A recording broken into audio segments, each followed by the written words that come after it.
Hello students, welcome back to another video. तो कैसे हैं आप सब? आई होप सभी अच्छे होंगे। तो आज हमारा जो मेन मुद्दा है वो इस चीज़ के ऊपर है कि 2021 में जो हमारा सीटेट का एग्ज़ाम हुआ था, मैंने सोचा कि क्यों ना उस एग्ज़ाम को आपके साथ क्लियरिफाई करती हुई चलूँ, उसका सॉल्यूशन आपको दूँ और उसके बारे में जितनी एडिशनल जानकारी हो पाएगी मैं वो आपको दूँगी। ठीक है, तो स्टे ट्यून्ड गाइस। चलो स्टार्ट करते हैं कि आज हम पढ़ेंगे अपने सीटेट का मैं पोर्शन लेके आई हूँ। अगर आपको ये पढ़ाने का मेरा तरीका अच्छा लगे तो मुझे कमेंट बॉक्स में कमेंट करना, जिससे कि मैं और टॉपिक्स भी इसी तरह से कंप्लीट कराऊँ। ठीक है, तो चलो स्टार्ट करते हैं बिना टाइम वेस्ट किए अपनी क्लास को। सीटेट एग्ज़ाम 2021 का ये प्रीवियस ईयर क्वेश्चन पेपर है, आप कहीं भी देख लेना। ठीक है, क्वेश्चन नंबर 1 क्या आया था हमारा सीडीपी के लिए? विविध पृष्ठभूमियों के अधिगमकर्ताओं को संबोधित करने हेतु एक अध्यापक को। क्वेश्चन क्या है इसमें? सबसे पहली बात होती है कि क्वेश्चन को हमें समझ के पढ़ना है, ये नहीं कि हाँ डायरेक्ट पढ़ के जाना है, नहीं, कुछ की पॉइंट्स होते हैं जिन्हें हमें ध्यान में रखना। अब ये क्वेश्चन है जैसे विविध पृष्ठभूमि के अधिगमकर्ताओं, मतलब जो हमारे लर्नर्स हैं वो अलग अलग पृष्ठभूमि से आते हैं, सब में विभिन्नता होती है। ठीक है, किसी की संस्कृति अलग होगी, समाज अलग होगा। ठीक, तो वो क्या है कि उनको संबोधित करने के लिए एक टीचर को क्या करना चाहिए? ऑप्शन 1 क्या बताया है इसमें कि सभी के लिए मानकीकृत आंकड़ों का इस्तेमाल करना चाहिए? नहीं। देखो, नंबर 1 बात, मानकीकृत आकलनों का कहीं भी यूज़ नहीं करना, जहाँ भी ये दिखे निगेटिव है, ये हो ही नहीं सकता। ठीक है, पहला ऑप्शन कट हो गया हमारा, ये नहीं है। नेक्स्ट क्या है? ऐसे कथनों का इस्तेमाल करना चाहिए जो नकारात्मक रूढ़िबद्ध धारणाओं को मजबूत करे। यहाँ पर नकारात्मक ही आ गया तो ये सही कैसे हो जाएगा? तो ये भी हमारा रॉन्ग ऑप्शन है। ठीक है, नेक्स्ट हमारा है विविधता संबंधी मुद्दों पर बातचीत टालनी चाहिए। अरे नहीं, बच्चों को तुम समझा रहे हो, पढ़ा रहे हो, तो बातचीत टाल कैसे सकते हो? तो ये गलत है। अब बचता क्या है? ऑप्शन नंबर 1 भी रॉन्ग, 2 भी रॉन्ग और 3 भी रॉन्ग, तो बचा क्या? फोर्थ ऑप्शन क्या हो जाएगा? राइट हो जाएगा। लेकिन फिर भी हम पढ़ेंगे विविध विन्यासों से उदाहरण लेने चाहिए। मतलब क्या है, अगर आप बच्चों को टॉपिक समझा रहे हैं, ये नहीं कि सबको यूनिवर्सल मेथड का यूज़ करें, नहीं, उन्हें ऐसे ऐसे एग्जाम्पल्स के थ्रू समझाओ जिससे कि बच्चे किसी भी संस्कृति से आ रहे हों, किसी भी पृष्ठभूमि हो, वो उनको अपने खुद से रिलेट कर पाएँ, अच्छे से समझ पाएँ। ठीक है, तो पॉइंट नंबर हमारा क्वेश्चन नंबर 1 कंप्लीट होता है। क्वेश्चन नंबर 2 क्या है? समस्या समाधान क्षमताओं को किस प्रकार सुसाध्य किया जा सकता है? जो हमारी समस्या समाधान क्षमताएं हैं उन्हें हम किस प्रकार से सुसाध्य कर सकते हैं? समरूपों के इस्तेमाल को बढ़ावा देकर, एक बार को इस पर ठहरेंगे हम। ठीक है, हो भी सकता है समरूपों का इस्तेमाल, यानी कि जो समस्या समाधान है उसमें हम समरूपों का यूज़ कर रहे हैं। नेक्स्ट क्या है? विद्यार्थियों में डर की भावना पैदा करके। ये नॉनसेंस सी बात होगी, डर की भावना क्यों पैदा करोगे? बच्चों को तुम सिखा रहे हो, वहाँ पर डरा धमका थोड़ी रहे हो, तो ये ऑप्शन गलत हो जाएगा। लगातार अभ्यास और कार्यान्वयन पर जोर देगा? नहीं, अभ्यास कराना अच्छा है लेकिन जहाँ पर ज़रूरत है वहाँ पर, ये नहीं कि तुम कंटिन्यूसली उससे प्रैक्टिस करवाए जाओ, उसके कॉन्सेप्ट ही क्लियर नहीं हो रहे तो भाई वो उस प्रैक्टिस का करेगा क्या? तो ये रॉन्ग है। ठीक, अब हमारा लास्ट ऑप्शन बचता है समस्याओं के हल हेतु अटल प्रक्रिया के इस्तेमाल को बढ़ावा दो। ऐसा नहीं, समस्याओं के हल हेतु अटल प्रक्रियाओं के इस्तेमाल को कैसे बढ़ावा दे सकते हो भाई? ये भी ऑप्शन गलत हो जाएगा। हमारा ऑप्शन कौन सा बचा था? ऑप्शन नंबर 1, समरूपों के इस्तेमाल को बढ़ावा देकर। ठीक है, मतलब क्या है इस ऑप्शन, तो ये ठीक है, हमारा समरूपों के इस्तेमाल को हम बढ़ावा देकर करेंगे। अब समस्या समाधान विधि के बारे में देखें तो समस्या समाधान विधि क्या होती है? उसका मुख्य उद्देश्य होता है विद्यार्थियों को प्रशिक्षण देना, ना कि समाज की समस्याओं के समाधान ढूंढना। विद्यार्थियों को हमें प्रशिक्षित करना है। नेक्स्ट क्वेश्चन है, अधिगम कठिनाइयों से जूझते छात्रों की जरूरतों को संबोधित करने के लिए एक अध्यापक को क्या नहीं करना चाहिए? क्या नहीं करना चाहिए? इस वर्ड को ध्यान से पढ़ना, वहाँ पर एग्जाम में बहुत गलती होती है हमारी इस चीज़ को। हम अगर जो सोचो हमने एकदम से पढ़ लिया अध्यापक को क्या करना चाहिए, तो हम तो ऑप्शन गलत टिक कर जाएंगे। लेकिन यहाँ पर क्या है, क्या नहीं करना चाहिए? अधिगम कठिनाइयों से जूझते छात्रों को की ज़रूरतों को संबोधित करने के लिए एक अध्यापक को क्या नहीं करना चाहिए? चलो ऑप्शन पर जाते हैं। व्यक्तिगत शैक्षिक योजना बनाना, बनानी चाहिए, इंडिविजुअल शैक्षिक योजना में बनानी चाहिए, बच्चों का जो है ये तो करना चाहिए। शिक्षा शास्त्र और आकलन की जटिल संरचनाओं का प्रयोग, इसमें डाउट है, ठीक है। दृश्य श्रव्य सामग्री का इस्तेमाल, दृश्य श्रव्य सामग्री का इस्तेमाल करना चाहिए, भाई ये तो सही है। संरचनात्मक शिक्षा शास्त्रीय उपागमों का इस्तेमाल करना चाहिए। ऑप्शन नंबर 1 सही था, 3 सही था, 4 सही है, ठीक है। पूछा क्या था, क्या नहीं करना चाहिए? शिक्षा शास्त्र और आकलन की जटिल संरचनाओं का हमें यूज नहीं करना चाहिए, ठीक है। नेक्स्ट क्वेश्चन की तरफ बढ़ते हैं। सृजनात्मकता की पहचान का प्रमुख लक्षण क्या है? सृजनात्मकता की पहचान का प्रमुख लक्षण क्या है? ऑप्शन देखेंगे इसके बारे में। अति संक्रियता, नहीं, सृजनात्मकता तो है नहीं, संक्रियता होनी चाहिए। अति सक्रियता, अधिक सक्रियता, असतर्कता, नहीं, सृजनात्मक बच्चा असतर्क कैसे होगा? वो तो सतर्क रहेगा। कम परिज्ञानता, बोधगम्यता, नहीं, ये भी नहीं है। अपसारी चिंतन होना चाहिए, ठीक है। अपसारी चिंतन, अब बात आती है कि अपसारी चिंतन क्या होता है। अपसारी चिंतन होना चाहिए, राइट आंसर हो जाएगा हमारा ऑप्शन बी। अब अपसारी चिंतन क्या होता है? देखो, जब कोई व्यक्ति के सामने हम कोई समस्या रखते हैं, उस समस्या के समाधान के लिए जब वो व्यक्ति अपनी कल्पना शक्ति और सृजनात्मकता का यूज़ करता है, समस्या का समाधान के रूप में एक से अधिक हल प्रस्तुत करता है। मतलब सिंपल वे में समझो कि कोई किसी बच्चे के सामने प्रॉब्लम आ गई, ठीक है, उसे उसका आंसर तो क्लियर नहीं पता, लेकिन वो अपनी कल्पना शक्ति से उसका आंसर ढूंढने की कोशिश करेगा, ठीक है, सृजनात्मकता का यूज़ करेगा, उससे वो एक से ज़्यादा हल हमारे सामने रखेगा, तो उसे क्या कहेंगे? अपसारी चिंतन कहेंगे, ठीक है। इस प्रकार के चिंतन को हम अपसारी चिंतन कहते हैं। अब क्वेश्चन हमारा 5 है, निम्न में से अध्यापन अधिगम का सबसे प्रभावशाली माध्यम कौन सा है? अध्यापन अधिगम का बिना विश्लेषण के अवलोकन करना, अरे नहीं, बिना विश्लेषण के अवलोकन कैसे कर सकते हो? अनुकरण, नकल और दोहराना, ये निगेटिव पॉइंट है, नकल कहीं नहीं कर सकते हम, ठीक है, ये निगेटिव पॉइंट बन जाएगा हमारा। विषय वस्तु को यंत्रवत, अरे याद नहीं करना, बच्चे को समझाना है, याद नहीं करना, बच्चे को समझाना है, ये नहीं, इसे देख के काट देंगे यहाँ पर, याद एकदम से देखेंगे, याद नहीं कर सकते। अनुकरण, नकल भी नहीं कर सकते। बिना विश्लेषण के अवलोकन कैसे कर दोगे? संकल्पनाओं के बीच संबंध खोजो, ये देखो कि जो हम संकल्पनाएं बच्चों को समझा रहे हैं उनके बीच संबंध रिलेट करके पढ़ाओ बच्चों को, जिससे कि वो अच्छे से समझ पाए उन्हें, ठीक है। नेक्स्ट क्वेश्चन है हमारा, एक अध्यापिका को दिए गए किसी कार्यकलाप में छात्रों की विभिन्न त्रुटियों का विश्लेषण करना चाहिए। मतलब अध्यापिका ने कोई कार्यकलाप दिया बच्चों को करने के लिए, उसकी विभिन्न त्रुटियां हुई, उनका विश्लेषण करने के लिए करना चाहिए, क्योंकि इसके आधार पर वह ज़्यादा त्रुटियां करने वाले छात्रों को दूसरे छात्रों से अलग कर सकते नहीं। हम किसी बच्चे को यहाँ पर अलग नहीं करेंगे, बस हमें इस एग्ज़ाम में यही ध्यान रखना है कि बच्चे को प्रायोरिटी देनी है, उसे अलग नहीं कर सकते। ये थोड़ी कि किसी बच्चे को कम आता है किसी को ज़्यादा आता है तुम उन्हें अलग अलग बैठा दोगे, नहीं। नेक्स्ट क्या है, अधिगम केवल त्रुटियों के शोधन पर निर्भर है, नहीं, त्रुटियों के शोधन पर निर्भर, केवल एक बार को समझ सकते हैं कि त्रुटियों के शोधन पर निर्भर है, लेकिन केवल केवल एक निगेटिव पॉइंट है।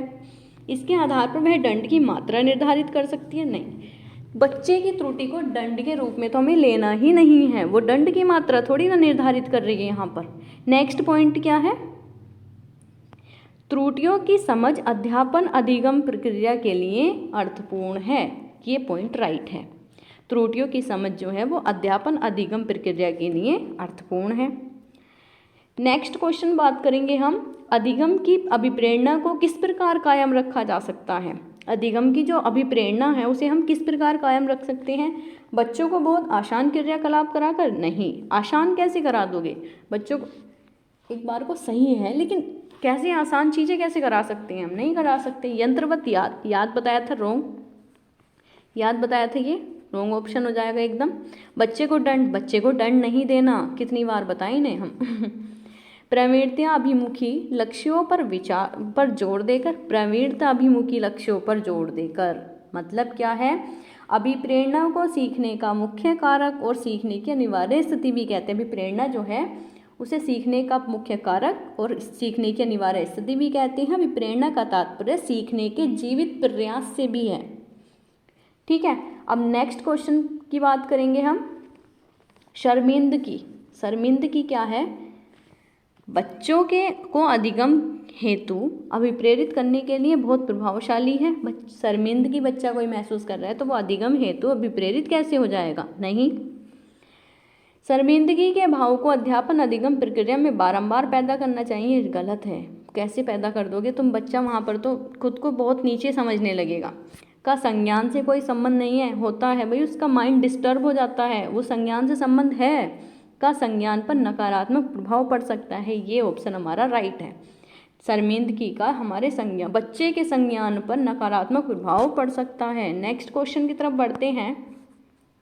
नेक्स्ट क्वेश्चन है हमारा, अधिगम का संरचनात्मक विचार यह सुझाव देता है कि ज्ञान की संरचना में संरचनात्मक विचार है, ज्ञान की संरचना में बच्चे सक्रिय भूमिका निभाते हैं।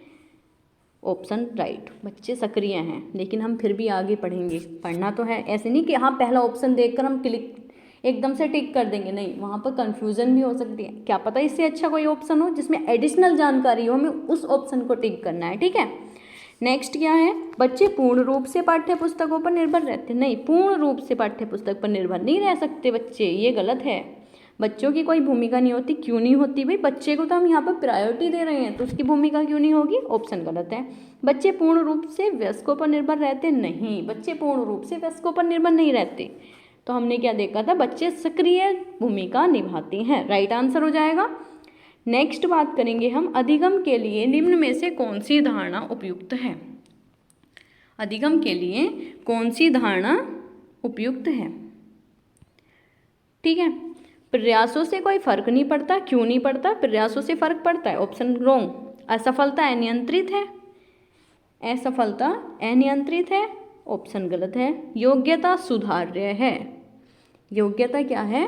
सुधार्य है, ये हमारा राइट ऑप्शन हो जाएगा, ठीक है। नेक्स्ट बात करेंगे हम, योग्यता अटल, अटल नहीं है, सुधार सकते हैं हम योग्यता को, ये रॉन्ग है, ये राइट है, ये रॉन्ग, ठीक है। योग्यता को हम सुधार सकते हैं, लेकिन अटल नहीं है कि ये थोड़ी कि बच्चा कोई योग्य है तो वो योग्य ही रहेगा, नहीं, कुछ भी हो सकता है भाई, चेंज हो सकता है, हमारे जीवन का नाम ही परिवर्तन है। नेक्स्ट क्वेश्चन क्या है, निम्न में से कौन सी परिपाटी विद्यार्थियों में संकल्पनात्मक समझ में बढ़ोतरी करने में सहायक है? कौन सी परिपाटी है जो विद्यार्थियों की संकल्पनात्मक समझ में बढ़ोतरी करेगी?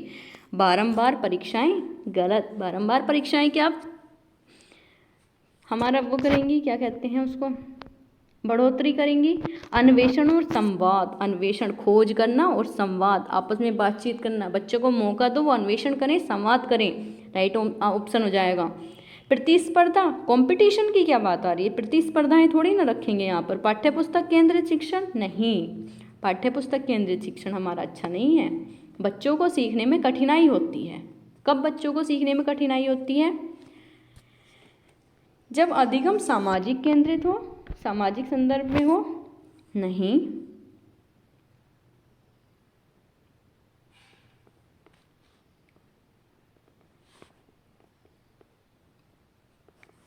बच्चों को सीखने में कठिनाई होती है जब अधिगम सामाजिक संदर्भ में हो, ये तो सही है, ये तो गलत है। कठिनाई क्यों होगी? विषय वस्तु को बहुरूपों में प्रस्तुत कर रहे हैं, राइट है, ठीक है, यहाँ तो कठिनाई का कोई सवाल ही नहीं। सूचना अलग अलग टुकड़ों में प्रस्तुत की जाए, जब सूचना को हम तोड़ तोड़ कर अलग अलग टुकड़ों में प्रस्तुत करेंगे तो वहाँ पर क्या होगा? बच्चे में सृजनात्मकता का विकास होगा, ठीक है, यानी कि बच्चा देखेगा कि हाँ ये चीज़ ऐसे ऐसे खुद को रिलेट कर पाएगा, तो उसके सीखने में कठिनाइयाँ होंगी यहाँ पर, ठीक है। नेक्स्ट ऑप्शन क्या है? आंतरिक रूप से विपरीत, आंतरिक रूप से विपरीत है तो खुद ही सीधी सी बात है कि उसे कठिनाई तो होगी नहीं, तो राइट आंसर हो जाएगा हमारा ऑप्शन नंबर सी। नेक्स्ट बात करेंगे, अधिगम की सर्वोत्तम अवस्था कौन सी है? अधिगम की सर्वोत्तम अवस्था कौन सी है? संतुलित उत्तेजना, कोई भय नहीं। जब बच्चा भय से मुक्त है तो वहाँ पर अधिगम हमारा अच्छा होगा। लेकिन हम नेक्स्ट ऑप्शन भी पढ़ेंगे, कोई उत्तेजना नहीं, कोई भय नहीं, कोई उत्तेजना ही नहीं होगी, कोई भय नहीं होगा, तो कोई ये यहाँ पर ये गलत है। उच्च उत्तेजना है, उच्च भय है, मतलब हाई तो उसमें उत्तेजना है और ज़्यादा ही वो डर रहा है, तो ऑप्शन गलत है। निम्न उत्तेजना है, उच्च भय, भय तो ज़्यादा मतलब ही नहीं है, ठीक है। नेक्स्ट बात करेंगे हम क्वेश्चन की, बच्चों के विकास की व्यक्तिगत विभिन्नताओं को किस प्रकार प्रतिरूपित किया जा सकता है? बच्चों के विकास की विभिन्न व्यक्तिगत जो विभिन्नताएं उन्हें किस प्रकार प्रतिरोपित कर सकते हैं हम? ना अनुवांशिकता पर, ना पर्यावरण पर, ये गलत है। अनुवांशिकता एवं पर्यावरण की पारस्परिकता पर कर सकते हैं, केवल आ गया रॉन्ग, केवल पर्यावरण पर नहीं, अनुवांशिकता एवं पर्यावरण की पारस्परिकता पर, ठीक है।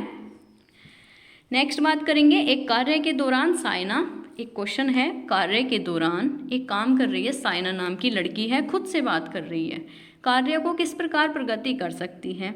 लेव वायोगोत्स्की के भाषा और चिंतन सोच के बारे में दिए गए विचारों के अनुसार इस तरह का व्यक्तिगत वाक्य क्या है? एक बच्ची है, खुद से काम कर रही है कि वो चीज़ों को कैसे कैसे कर सकती है, तो लेव वायोगोत्स्की के अनुसार वो कौन सा व्यक्तिगत वाक्य है? आत्मकेंद्रियता नहीं, मनोवैज्ञानिक विकास नहीं, संज्ञानात्मक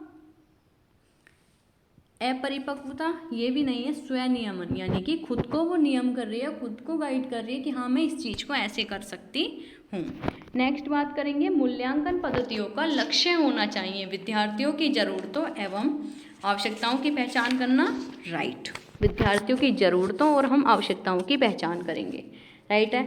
अगले ऑप्शन भी पढ़ेंगे, अगले ऑप्शंस क्या हैं? पुरस्कार वितरण हेतु उच्च अंक प्राप्त करने वाले विद्यार्थियों की पहचान करना, गलत है। पुरस्कार वितरण के लिए थोड़ी ना मूल्यांकन करेंगे, विद्यार्थियों को नामांकित थोड़ी ना करेंगे यहाँ पर, नहीं। योग्यता आधारित समूह में विद्यार्थियों को विभाजित करेंगे, गलत है। बच्चों को मैंने बताया था कि बच्चों को विभाजित नहीं करना, एक जगह रखना है उनको। एक गतिविधि के दौरान छात्रों को संघर्ष करते थे, एक अध्यापिका बच्चों को संकेत और इशारे जैसे क्या, क्यों, कैसे प्रदान करने का फैसला लेती है। लेव वायोगोत्स्की के सिद्धांत के अनुसार अध्यापिका की यह योजना छात्रों में प्रत्याहार निकास प्रवृत्तियां पैदा करेगी, गलत। निकास प्रवृत्तियां कैसे पैदा कर देगी? वो थोड़ी हेल्प ही तो कर रही है।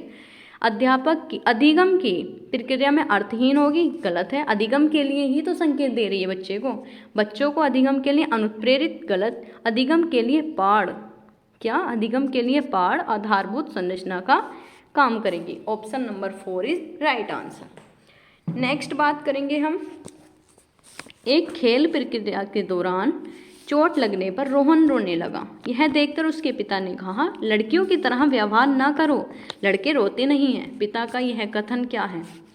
पिता का यह कथन क्या दर्शाता है? लैंगिक भेदभाव को कम करता है? नहीं। लैंगिक भेदभाव को कम कैसे कर रहा है? वो कह रहा है लड़कियों की तरह रोने का व्यवहार मत करो, मतलब लड़कियों को उसने नीचे डाल दिया, नीचे कर दिया, तो यहाँ पर लैंगिक भेदभाव तो है। लैंगिक समानता को बढ़ावा दे रहा है, हाँ। लैंगिक रूढ़िवादियों को दर्शाता है।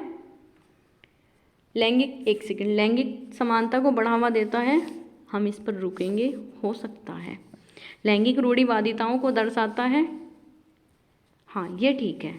रूढ़िवादिताओं मतलब उसने पहले से ही उसके माइंड में बना हुआ है कि लड़कियां रोती हैं, लड़कों को रोना नहीं चाहिए। लैंगिक रूढ़िवादिताओं को चुनौती नहीं देता वो। नेक्स्ट क्वेश्चन है, एक प्रगतिशील कक्षा में ज्ञान की संरचना के लिए प्रचुर मौके प्रदान करने चाहिए, हो सकता है। विद्यार्थियों को उनके अकादमिक अंकों के आधार पर नामांकित करना चाहिए, गलत। अध्यापक को अटल पाठ्यक्रम का पालन करना चाहिए, गलत। विद्यार्थियों में प्रतिस्पर्धा पर बल देना चाहिए, नहीं। Option number 1 is right answer. इसका राइट आंसर क्या हो जाएगा हमारा? ऑप्शन 1, ठीक है। क्या क्या हो गया ये? नेक्स्ट बात करेंगे, लोरेंस कोलबर्ग के सिद्धांत के अनुसार किसी कार्य को इसलिए करना क्योंकि दूसरे इसे स्वीकृति देते हैं, नैतिक विकास के चरण को दर्शाता है। कौन सा चरण है कि कोई काम हम इसलिए कर रहे हैं क्योंकि दूसरे इसे स्वीकृति देते हैं, तो ये कौन सा चरण है? ये है हमारा, क्या ये उत्तर प्रथागत है? नहीं। अमूर्त संक्रियात्मक है? नहीं। प्रथापूर्व है? नहीं। क्या है ये हमारा? प्रथागत है, ठीक है। कौन सा चरण है? प्रथागत। नेक्स्ट बात करेंगे, बच्चों के समाजीकरण के संदर्भ में निम्न में से कौन सा कथन सही है? समकक्षी समाजीकरण के प्राथमिक कारक हैं। समकक्षी क्या है? समाजीकरण के प्राथमिक कारक हैं। और परिवार समाजीकरण का द्वितीय कारक है? नहीं। परिवार समाजीकरण का द्वितीय कारक कैसे हो जाएगा? ये तो प्रथम है, तो ये ऑप्शन गलत। परिवार एवं जनसंचार दोनों समाजीकरण के द्वितीय कारक है, नहीं, दोनों नहीं है। विद्यालय समाजीकरण का एक द्वितीय कारक है और परिवार समाजीकरण का एक प्राथमिक कारक है। मैंने बताया था परिवार जो है हमारा समाजीकरण का प्राथमिक कारक है, विद्यालय समाजीकरण का एक प्राथमिक कारक है, और आगे तो पढ़ने की जरूरत ही नहीं है इस क्वेश्चन को, ठीक है। नेक्स्ट बात करेंगे, बहुबुद्धि का सिद्धांत जोर देता है कि बुद्धिमत्ता की, बहुबुद्धि का जो सिद्धांत है वो किस बात पर जोर देता है कि बुद्धिमत्ता की विभिन्न दशाएं हैं, राइट। बहुबुद्धि का सिद्धांत है बहुत दशाएं हैं।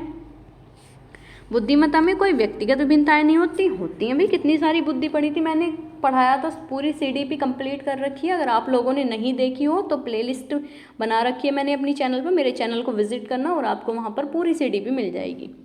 नेक्स्ट ऑप्शन क्या है, बुद्धि लब्धि केवल वस्तुनिष्ठ परीक्षणों द्वारा ही मापी जा सकती है, गलत। एक आयाम में बुद्धिमत्ता अन्य सभी आयामों में बुद्धिमत्ता निर्धारित करती है, ऑप्शन सभी गलत हैं। ऑप्शन सही क्या है, बुद्धिमत्ता की विभिन्न दशाएं होती हैं। नेक्स्ट बात करेंगे हम